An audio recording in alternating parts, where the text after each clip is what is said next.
الحمد لله رب العالمين والعاقبة للمتقين والصلاة والسلام على رسوله محمد وآله وصحبه أجمعين. أما بعد، فقد قال الله تعالى في القرآن العظيم ففي القرآن المجيد بعد أعوذ بالله من الشيطان الرجيم بفضل بسم الله الرحمن الرحيم إن الله وملائكته يصلون على النبي يا أيها الذين آمنوا صلوا عليه وسلموا تسليما اللهم صل على محمد عبدك ورسولك وصل على المؤمنين والمؤمنات والمسلمين والمسلمات وبارك على محمد وأزواجه وذريته. அளவற்ற அருளாளனும் நிகரற்ற அன்புடையோனும் ஆகிய அந்த அல்லாஹுக்கே எல்லா புகழும் உரித்தாகுக. இந்த அகிலத்திற்கோர் அருட்பிளம்பாய் இந்த அவனியிலே வந்துதித்த எம்பெருமானார் ரசூலை கரீம் ஸல்லல்லாஹு அலைஹி வஸல்லம் அன்னவர்களின் மீதும் அன்னவர்களின் சுன்னத்துகளை தமது வாழ்க்கையிலே பேணி பின்பற்றி வாழ்ந்த உத்தம சத்திய சஹாபாக்கள், தாபிஐன்கள், தபா தாபிஐன்கள், நாதாக்கள், சுஹதாக்கள், இவ்வுலகிலே வாழ்ந்து கொண்டிருக்கக்கூடிய அனைத்து அல்லாஹுடைய நல்லடியார்கள் மீதும், மேலும் இந்த மஜ்லிஸிலே அமர்ந்திருக்கக்கூடிய இன்னும் அல்லாஹுடைய நாட்டத்தின் பெயரால் வெகு விரைவிலே அமரவிருக்கக்கூடிய நம் அனைவர்கள் மீதும் அல்லாஹுடைய சாந்தியும் சமாதானமும் என்றென்றும் நின்று நிலவட்டுமாக. கண்ணியத்திற்குரிய அல்லாஹ்வின் நல்லடியார்களே, நாம் சிறப்புமிகு ரமதானுடைய 3வது பத்திலே அமர்ந்திருக்கின்றோம். நல்லோர்கள் இந்த 3வது பத்திலே அதிகமாக அமல் செய்வார்கள். அப்படிப்பட்ட நல்லோர்களே கூட இந்த 3வது பத்திலே அல்லாஹ்விடத்திலே தேவையுடையவர்களாகத்தான் இருக்கிறார்கள். எனவேதான் கண்மணி நாயகம் ஸல்லல்லாஹு அலைஹி வஸல்லம் அவர்கள் பாவிகளை பார்த்து மற்றும் நீங்கள் நரகத்தை விட்டு பாதுகாப்பு தேடுங்கள் என்று கூறவில்லை. மாறாக அமல் செய்யக்கூடிய எல்லோரையும் பார்த்துதான் அல்லாஹ் இவ்வாறு கூறுகின்றான். கண்மணி நாயகம் ஸல்லல்லாஹு அலைஹி வஸல்லம் அவர்கள் இவ்வாறு கூறுகிறார்கள், இந்த ரமதானுடைய கடைசி பத்திலே அதிகமாக நரகத்தை விட்டு பாதுகாப்பு தேடுமாறு நம்மவர்களுக்கு கட்டளையிட்டிருக்கிறார்கள். எனவேதான் இந்த 3வது பத்திலே அல்லாஹும்ம அஜிர்னா மினன்னார், யா அல்லாஹ் நரக நெருப்பை விட்டும் எங்களை பாதுகாப்பாயாக என்ற துஆவையும், அல்லாஹும்ம அஅதிக்னா மினன்னார், யா அல்லாஹ் நரக நெருப்பை விட்டும் முழுமையான ஒரு விடுதலையை எங்களுக்கு தந்தருள் புரிவாயாக என்ற துஆவையும் கண்மணி நாயகம் ஸல்லல்லாஹு அலைஹி வஸல்லம் அவர்கள் அதிகமாக கேட்டிருக்கிறார்கள். பொதுவாக உலகத்துடைய மக்களுடைய நிலைப்பாடுகளை நாம் பார்த்தோம் என்றால், கடவுள் இல்லை, இறைவன் இல்லை என்று சொல்லக்கூடியவர்கள் சொல்லுவார்கள், கண்டிப்பாக ஒட்டுமொத்த உலகத்திற்கும் ஒரு இறைவன் இருக்கின்றான் என்றால் ஏன் இந்த உலகத்திலே பாவங்கள் நடக்கின்றன? இறைவன் அதையெல்லாம் தண்டிக்க வேண்டாமா? அதையெல்லாம் தடுக்க வேண்டாமா? எவ்வளவு கொடுமையான விஷயங்கள் நடந்து கொண்டிருக்கின்றது. ஆக இது போன்ற எல்லா விதமான பாவங்களையும் நடந்து கொண்டிருக்கக்கூடிய நிலையிலே அதை உங்களுடைய இறைவன் பார்த்து கொண்டுதான் சும்மா இருக்கின்றானா என்பதாக கடவுள் மறுப்பாளர்கள் கேட்பார்கள். அதற்கு நாம் சொல்லக்கூடிய பதில் இதுதான், அல்லாஹ் எந்த ஒரு பாவத்தையும் நேரடியாக வந்து தடுக்கப் போவதில்லை. இந்த உலகமே ஒரு சோதனை களம்தான். எனவே இந்த சோதனை களத்திலே நாம் எப்படி பாவத்தை விட்டு தவிர்ந்திருக்க வேண்டும் என்ற வழிமுறைகளை அல்லாஹ் நம்மவர்களுக்கு காட்டி தந்திருக்கின்றான். எப்படிப்பட்ட பாவத்திற்கு எப்பேற்பட்ட தண்டனைகளை வழங்க வேண்டும் என்ற நடைமுறைகளை இஸ்லாம் நம்மவர்களுக்கு வகுத்து கொடுத்திருக்கிறது. இஸ்லாம் கூறக்கூடிய ஒவ்வொரு பாவத்திற்கான தண்டனை மற்றும் ஒட்டுமொத்த உலகத்திலும் எல்லா மனிதர்களுக்கும் சரிசமமான முறையிலே இஸ்லாம் காட்டி தந்தக்கூடிய வழிமுறையின்படி நிவர்த்தி செய்யப்பட்டால், நிறைவேற்றப்பட்டால் கண்டிப்பாக இந்த ஒட்டுமொத்த உலகத்திலேயும் பாவம் என்ற ஒன்று இருக்காது என்பதை உறுதியாக சொல்லலாம்.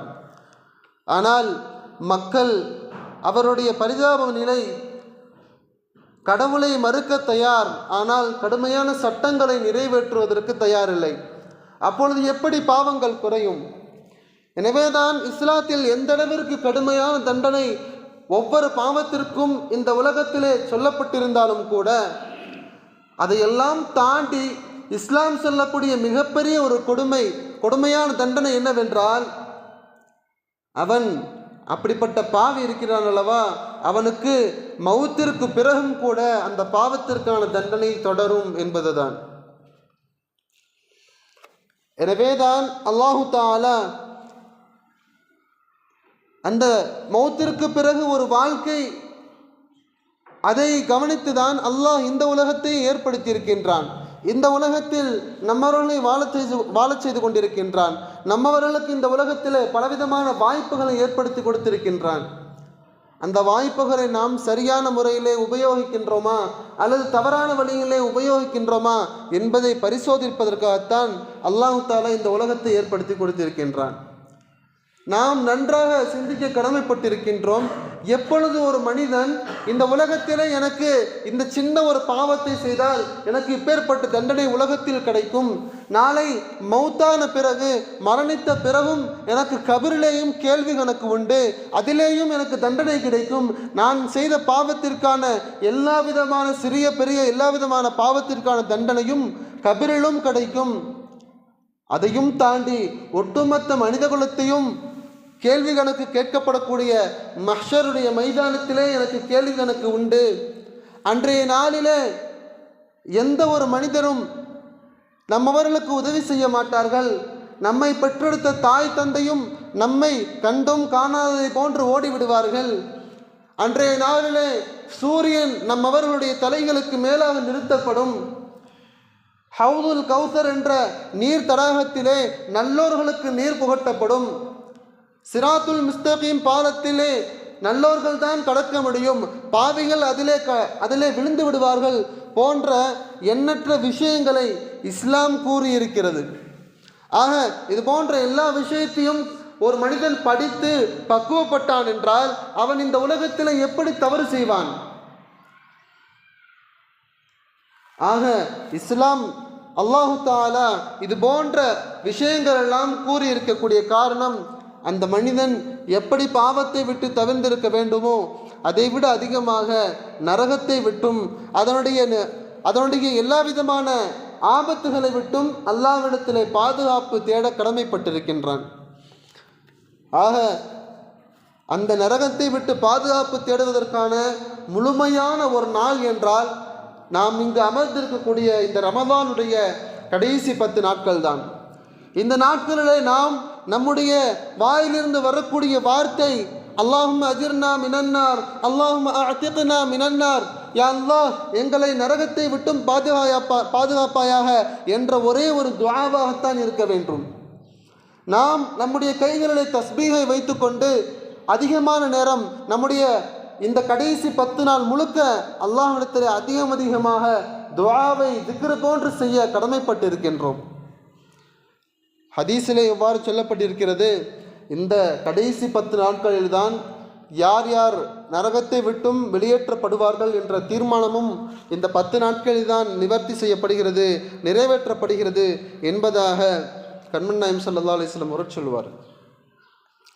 இன்னொரு இடத்திலே கண்மன் நாயம் ஸல்லல்லாஹு அலைஹி வஸல்லம் அவர்கள் தெளிவாக சொல்லியிருக்கிறார்கள், ஐனானி லா தமஸ்ஸஹுமன் நார், 2 கண்கள் இருக்கிறது, அந்த 2 கண்களை நரகத்துடைய நெருப்பு ஒருபோதும் தீண்டாது. கண்களை என்றால் கண்களை மட்டுமல்ல, அந்த மனிதரை. ஐனுன் பகத் மின் ஹஷ்யத்தில்லாஹ், அல்லாஹ்வுடைய அச்சத்தினால் எந்த கண்கள் அழுது அல்லாஹ்விடத்திலே பாவ மன்னிப்பு கேட்டதோ, நரக நெருப்பை விட்டும் பாதுகாப்பு தேடியதோ அப்படிப்பட்ட கண்ணையும், வஐனுன் பாதத் தஹருசு ஃபீ சபீலில்லாஹ், அல்லாஹ்வுடைய பாதையிலே இரவு முழுக்க உறங்காமல் கண் விழித்து இந்த தீனுல் இஸ்லாத்திற்கு ஒரு பாதுகாப்பாக இருக்கக்கூடிய இன்னொரு கண். ஆக இப்படிப்பட்ட 2 கண்களை அல்லாஹு தஆலா ஒருபோதும் நரக நெருப்பை தீண்ட விட மாட்டான் என்பதாக கண்மணி நாயகம் ஸல்லல்லாஹு அலைஹி வஸல்லம் அவர்கள் சொல்லியிருக்கிறார்கள். ஆக நாம் அல்லாஹ்விடத்திலே இந்த இறுதி 10 முறையான முறையிலே பயன்படுத்த கடமைப்பட்டிருக்கின்றோம். அல்லாஹ்விடத்திலே அழுது, யா அல்லாஹ் எனக்கு நரகத்தை விட்டு முழுமையான பாதுகாப்பை தருவாயாக என்று துஆ செய்து நம்முடைய துஆவை அல்லாஹ் ஏற்றுக்கொள்ளும் அளவிற்கு நம்முடைய எல்லா விதமான அமல்களையும் இந்த கடைசி 10 செய்ய கடமைப்பட்டிருக்கின்றோம். கவலைக்குரிய விஷயம், நோன்பே முடிய போகிறது. இன்னும் எத்தனையோ நபர்கள் இந்த ரமதானை சரியாக உபயோகிக்கவில்லை. நோன்பு நோற்காதவர்கள் பல நபர்கள் இருக்கலாம். ஆனால் நோன்பு நோற்றுக்கொண்டு நான் நோன்பாளி என்ற நிலையில் இருந்து கொண்டு புறம் பேசாமல் இருக்கின்றோமா? கோல் சொல்லாமல் இருக்கின்றோமா? பிறருடைய குறையை பார்க்காமல் இருக்கின்றோமா? பிறரை கேவலமாக நினைக்காமல் இருக்கின்றோமா? என்னதான் செய்யாமல் இருக்கின்றோம்? அப்பொழுது நம்முடைய நோன்பிற்கான மரியாதை என்ன? நோன்பு வைக்காதவருக்கும் நோன்பு வைத்தவருக்கும் உள்ள வித்தியாசம் என்ன? கவலைப்பட வேண்டும். நம்முடைய நிலைமையை நினைத்து அல்லாஹ்விடத்திலே வருந்த கடமைப்பட்டு இருக்கின்றோம். கண்ணியத்திற்கு அல்லாஹ் நன்றியர்களே, இந்த தீனுல் இஸ்லாம், இஸ்லாமிய மார்க்கம் நம்மவர்களுக்கு சொல்லி காட்டி இருக்கக்கூடிய மறுமையுடைய எல்லா விதமான விஷயங்களையும் கற்று நாம் மறுமையில் என்னென்ன நிகழ்வுகள்லாம் நடக்கும், சொர்க்கவாதிகளுடைய நிலை என்ன, நரகவாதிகளுடைய நிலை என்ன, கபருடைய நம்முடைய வாழ்க்கை எப்படி இருக்கும் என்ற விஷயத்தை நாம் முழுமையாக படித்தோம் என்றால் அந்த கல்வியின் காரணமாக அல்லாஹ் நம்மவர்களை பாவத்திலிருந்தும் பாதுகாப்பான். எப்பொழுது நாம் பாவத்தை விட்டு முழுமையான முறையில் தவிர்த்து கொண்டு விட்டோமோ அப்பொழுதே அல்லாஹுடைய பொருத்தம் கிடைத்துவிடும், அல்லாஹுடைய ரஹ்மத் கிடைத்துவிடும், நரகத்துடைய விடுதலையும் கிடைத்துவிடும். கண்ணியத்திற்குரிய அல்லாஹ்வினுடையவர்களே, இப்பேற்பட்ட நரகம் இருக்கிறது அல்லவா, ஒட்டுமொத்த பாவிகளுக்காகவும் ஏற்பாடு செய்யப்பட்ட நரகம் 2 விதமான நரகம் இருக்கிறது. அதிலே முதலாவது நரகம் தன்னுடைய வாழ்நாள் முழுக்க மரணிக்கும் வரை இந்த உலகத்திலே யார் அல்லாஹ்வை மறுத்து வாழ்ந்தார்களோ, அல்லாஹ்விற்கு இணை கற்பித்து வாழ்ந்தார்களோ அப்பேற்பட்ட மக்களுக்கான ஒரு நரகம். இன்னொரு நரகம் இருக்கிறது. இந்த உலகத்தில் அல்லாஹ்வை மறுக்கவில்லை அந்த மனிதர், அல்லாஹ்விற்கு வேறு யாரையும் இணை வைக்கவில்லை.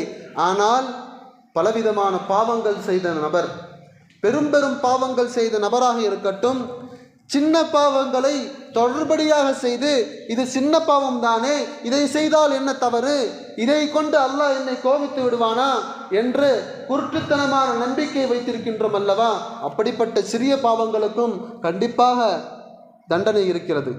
ஆக நரகம் 2 வகை. ஒன்று அல்லாஹ்வை மறுத்தவர்களுக்கும் இணை வைத்தவர்களுக்கும். இரண்டாவது அல்லாஹ்வை ஏற்றவர்களாக இருக்கட்டும், அல்லாஹ்விற்கு தன்னுடைய மௌத்து வரை இணை கற்பிக்காதவர்களாக இருக்கட்டும், ஆனால் அவர்கள் பாவிகளாக இருந்தால் அல்லாஹ் அவர்களை தண்டிப்பதிலே எந்த ஒரு தயவுதாட்சணையும் காட்ட மாட்டான். குர்ஆனிலே முதலாவது நரகத்தை பற்றி சொல்லும் பொழுது இவ்வாறு அல்லாஹ் தஆலா சொல்கின்றான், லா யமூத்து ஃபீஹா வலா யஹ்யா. இந்த முதலாவது நரகத்திலே போடப்படக்கூடிய மனிதர்கள் இருக்கிறார்கள் அல்லவா, அவர்களுக்கு அந்த நரகத்திலே வாழ்வும் இல்லை, சாவும் இல்லை. அந்த மனிதன் அனுதினமும் நரகத்துடைய வேதனையிலே துவண்டு கொண்டுதான் இருப்பான். இன்னொரு இடத்தில் அல்லாஹ் சொல்கின்றான், குல்லமா நதிஜத் ஜுலூதுஹும் பத்தல்னாஹும் ஜுலூதன் கைரஹா. எப்பொழுதெல்லாம் நரகத்துடைய நெருப்பு அவனுடைய உடம்பை கரிக்கின்றதோ உடனடியாக அவனுடைய தோலை மாற்றப்பட்டு புதிதாக உடம்பும் அவனுடைய எலும்பும் தோற்களும் புதிதாக அவனுக்கு ஏற்பாடு செய்யப்பட்டு மீண்டும் அவனுக்கு நரகத்துடைய வேதனை கொடுக்கப்படும் என்பதாக முதலாவது நரகத்தில் இருக்கக்கூடிய நரகவாதியுடைய நிலைமை பற்றி அல்லாஹ் இவ்வாறு சொல்கின்றான். இன்னொரு இடத்திலே அவனுடைய கைசதத்தை பற்றி சொல்கின்றான், வஜீஅ யௌம இதின் பிஜஹன்னம். அந்த நாளிலே அவன் நரகத்தில் வந்து விடுவான். யோம இதி யததக்கருல் இன்சான். அப்பொழுது நரக தண்டனைகள் எல்லாம் அனுபவித்துக் கொண்டு முதலாவது நரகத்திலே வாழக்கூடிய அந்த மனிதன் நினைப்பான், அண்ணா லஹு திக்ரா, நான் சற்று யோசித்திருக்க கூடாதா, அல்லாஹ்வை நினைத்திருக்க கூடாதா. யகூலு யா லைதனி கத்தம்து லி ஹயாத்தி, இப்படிப்பட்ட ஒரு வாழ்க்கைக்காக என்னுடைய உலகத்துடைய வாழ்க்கையிலே மௌத்திற்கு முன்பாக ஒரு தடவையாவது நான் அல்லாஹ்வை ஏற்றிருக்க கூடாதா, பாவத்தை விட்டு தவிர்ந்திருக்க கூடாதா என்பதாக அப்பொழுது அவன் தன்னுடைய ஆதங்கத்தை வெளிப்படுத்துவான். அப்பொழுது அவனுக்கு சொல்லப்படும், இன்றைய நாள் எப்படிப்பட்ட நாள் தெரியுமா? ஒட்டுமொத்தமாக யாருமே இதுவரை கொடுத்திராத அளவிற்கு கடுமையான நரகத்துடைய தண்டனையை நீங்கள் பார்க்க போகிறீர்கள் என்பதாக அல்லாஹ் அவர்களை சொல்லி காண்பித்து அவர்களுக்கான தண்டனையை வழங்குவான். கண்ணியத்திற்குரிய அல்லாஹ்வுடையவர்களே, அப்பேற்பட்ட தண்டனை முதல் நரகத்தில் இருக்கக்கூடியவர்களுக்கும் இருக்கும், இரண்டாவது நரகத்தில் இருக்கக்கூடியவர்களும் இருக்கும். எப்படி சொர்க்கத்தை பற்றி சொல்லும் பொழுது எந்த கண்ணும் பார்த்திடாத, எந்த காதும் கேட்டிடாத, எந்த உள்ளமும் சிந்தித்திடாத அளவிற்கு சொர்க்கத்துடைய அலங்காரங்களும் அதனுடைய வசதிகளும் இருக்கும் என்று சொல்லப்பட்டிருக்கிறதோ, அதே போன்றுதான் நரகமும். நாம் நினைப்பது போன்று இந்த உலகத்தில் இருக்கக்கூடிய நெருப்பை போன்று அந்த நரகத்துடைய நெருப்பு இருக்காது. இந்த உலகத்தில் இருக்கக்கூடிய நெருப்பை நாம் எல்லா விதமான பயன்பாட்டுகளுக்கும் உபயோகப்படுத்தலாம். அந்த நெருப்பு இல்லாமல் தான் நாம் எவ்வளவு கஷ்டத்தை அனுபவிப்போம் என்பதையும் இன்று இருக்கக்கூடிய நிலை நம்மவர்களுக்கு உணர்த்தி கொண்டிருக்கிறது. ஆனால் நரகத்துடைய நெருப்பு வெறுமனே அந்த பாவியை தண்டிப்பதற்காக மட்டுமே. கடைசி கொஞ்சம் பாவம் செய்த மனிதனுடைய நிலை, அவனை நரகத்துடைய ஒரு ஓரத்தில் நிப்பாட்டப்படும். அந்த உஷ்ணத்தின் காரணமாக அவனுடைய மூளையெல்லாம் குழம்பு கொதிப்பதை போன்று கொதிக்கும் என்பதாக சொல்லுவார்கள். கண்ணியத்திற்குரிய அல்லாஹ்வுடையவர்களே, ஆக இரண்டாவது நரகத்தை பற்றி சொல்லும் பொழுது யமூத்தூன ஃபீஹா, அந்த பாவிகள் இருக்கிறார்களே, அல்லாஹ்வை ஏற்று உலகத்திலே பாவம் செய்த பாவிகள் இருக்கிறார்களே, நரகத்திலே மரணிப்பார்கள் என்பதாக ஹதீஸிலே வருகிறது. அவனுக்கான தண்டனை முடிந்தவுடனே அவன் தண்டனையை அனுபவித்த பிறகு வயசீரூன ஹுமமன், கரிக்கொட்டையை போன்று மாறியிருப்பான். அவனுடைய நிலை முழுக்க கரிந்து தீந்து போன ஒரு நிலையில இருப்பான். வயுல் கௌனஃபி ஹயாத்தின் நஹர், அதற்கு பிறகு நல்லோர்களுடைய சிபாரிசாலும் அல்லாஹ்வுடைய கருணையாலும் கண்மன் நாயகம் ஸல்லல்லாஹு அலைஹி வஸல்லம் அவருடைய சிபாரிசாலும் அப்பேற்பட்ட பாவிகளை அல்லாஹ் நரகத்தில் இருந்து ஹயாத்துன் நஹர் என்று சொல்லப்படக்கூடிய ஒரு ஆற்றிலே குளிப்பாட்டி அவனை புது மனிதனாக மீண்டும் சொர்க்கத்திலே அல்லாஹ் தஆலா போட்டு விடுவான். இதுதான் இரண்டு நரகத்திலே இருக்கக்கூடிய நிலை. கண்ணியத்திற்குரிய அல்லாஹ்வுடையவர்களே, எந்தளவிற்கு கண்மன் நாயகம் ஸல்லல்லாஹு அலைஹி வஸல்லம் அவர்கள் நாளை மறுமையிலே நடக்கப்படக்கூடிய நரகத்துடைய தண்டனையை பற்றி சொல்லி காண்பிக்கிறார்கள் என்றால், இந்த உலகத்திலே ஒரு மனிதன் பிறந்தது முதல் அவன் மரணிக்கும் வரை எத்தனை ஆண்டுகாலம் வேண்டுமானாலும் வாழ்ந்திருக்கட்டும், அவனுடைய வாழ்நாள் முழுக்க அவன் இந்த உலகத்தில் இருக்கக்கூடிய எல்லா விதமான வசதி வாய்ப்புகளையும் பயன்படுத்தி வாழ்ந்திருந்தாலும் கூட நாளை மரணித்த பிறகு அவனை நரகத்திலே சிறிது நேரம் போட்டு எடுத்து விட்டால் அவன் சொல்லுவான், நான் என்னுடைய வாழ்க்கையிலே ஒருபோதும் சுகத்தை அனுபவித்ததே இல்லை என்று சொல்லுவான். அப்படிப்பட்ட ஒரு வார்த்தை அவனுடைய வாயிலிருந்து வருகிறது என்றால், அந்த நரகத்துடைய தண்டனை, சிறிது நேர தண்டனை எந்த அளவிற்கு இருக்கும் என்பதை நாம் சிந்தித்து பார்க்க கடமைப்பட்டிருக்கின்றோம். கண்ணியத்திற்குரிய அல்லாஹ்வுடையவர்களே, ஆக இந்த ரமலானுடைய இறுதி 10 என்பது வெறுமனே மற்ற 10களை போன்ற சர்வசாதாரணமான 10 அல்ல. இதில் லைலத்துல் கத்ருடைய இரவு இருக்கிறது. ஏற்கனவே கடந்து 2 இரவுகள் கடந்து விட்டன. 21வது இரவும் 23வது இரவும் கடந்து விட்டது. இனி வரக்கூடிய 3 இரவுகளையாவது சரியான முறையிலே பயன்படுத்தக்கூடிய பாக்கியத்தை அல்லாஹ் தஆலா நம் அனைவர்களுக்கும் தந்தருள் புரிவானாக. அதே போன்று நாளை மஹ்ஷருடைய கேள்விகளுக்காக இருக்கட்டும், கபருடைய கேள்விகளுக்காக இருக்கட்டும், எல்லா விதமான சோதனைகளிலேயும் அல்லாஹு தாலா உங்களுக்கும் எனக்கும் முழுமையான ஒரு வெற்றியை ஏற்படுத்தி கொடுப்பானாக. வாஹிர் தாவானா அல்ஹம்துலில்லாஹி ரப்பில் ஆலமீன். சுன்னத்துல் காதவங்க சுன்னத்துல் துகணும்.